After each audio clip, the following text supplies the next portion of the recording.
February 2nd, 1934. While the rest of the world celebrated the new year with optimistic hopes and dreams, the Empire had other plans, plans that reverberated throughout all of Europa.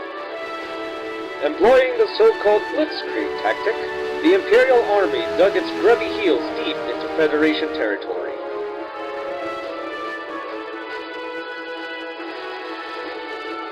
Innocent civilians, farmers, workers, and average people like you and me, displaced from their homes, forced to watch as Imperial bandits plunder and pillage our hard-earned properties.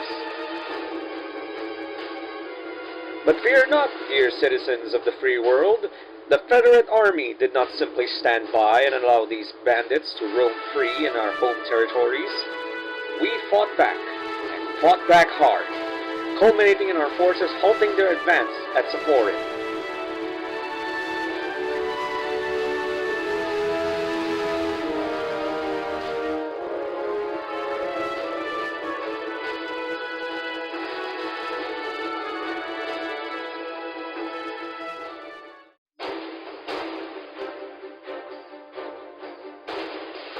Last March 1935, the Federation commenced Operation Northern Cross. Its objective?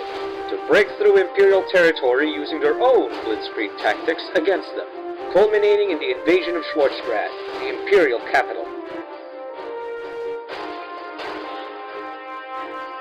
With over 6 million highly trained and well-armed personnel, the Federation sent nothing less than the finest soldiers and volunteers to undertake this historic campaign.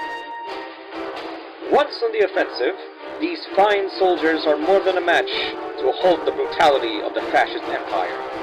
Even foreign volunteers who joined the operation have proven to be quite the formidable force, with some even going on to lead squads of soldiers to victory.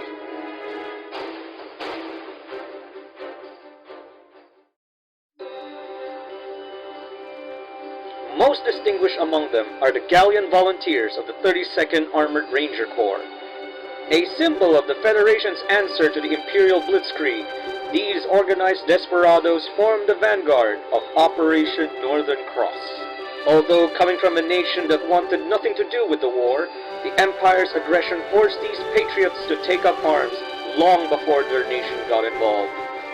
Widely known for their initiative and fearlessness, these Gallians set an example to not only to their fellow Federate soldiers, but also to their own countrymen. The Gallian army and its militia could learn a thing or two from these Rangers.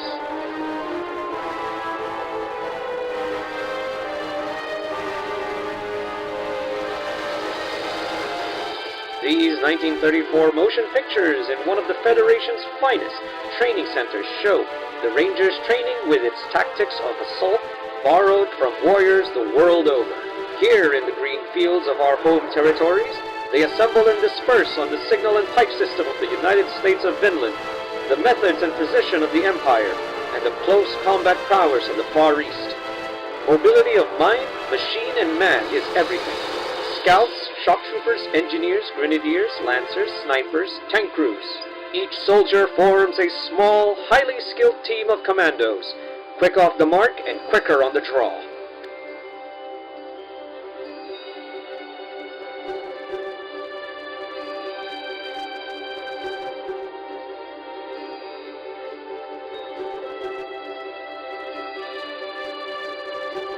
Trained on strategies analyzed by military experts of every free country in Europa, authentic records of the campaigns in the north and the recent successes of the Gallian campaign are being studied to ensure that our troops can stand toe-to-toe against the Imperial machine.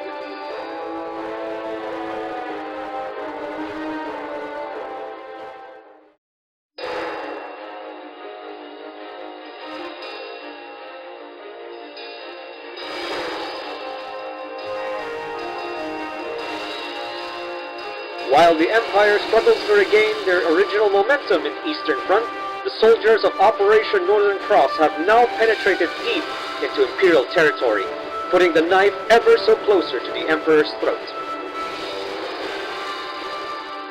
By September 1935, the brave soldiers of the 101st Brigade finally came face to face with the Siegval Line. The Siegval Line is a fortified defensive fortress preemptively built by the Empire in 1933. Imperial strategists hoped that this so-called impregnable wall would be enough to ensure no foreign boots enter Schwarzgrad. They even went as far as to boast on their propaganda that it was impossible for even a single foreign boot to step inside the line's bunkers. The line is composed of several layers of walls-will pillboxes dotting every inch. This is done in order to funnel enemy troops and cut down exposed infantry. In between these walls are trenches stretching several kilometers, designed to slow down or even completely stop a tank column from advancing. And like the scared, cornered animal that they are, the Empire sent thousands of soldiers and devoted a large portion of their supplies to defending this line. And our forces put their claims to the test, and we can confidently say that their propaganda is merely what it is, nothing more than fancy words and pictures on paper. Their defiant defense was in vain, as our troops now occupy the fortress and the nearby town of Einhem. Not even their best tank commanders are a match against the cunning ingenuity of the Federate Army. The Empire's last line of defense was swiftly crushed, thanks to the cunning strategies employed by our soldiers.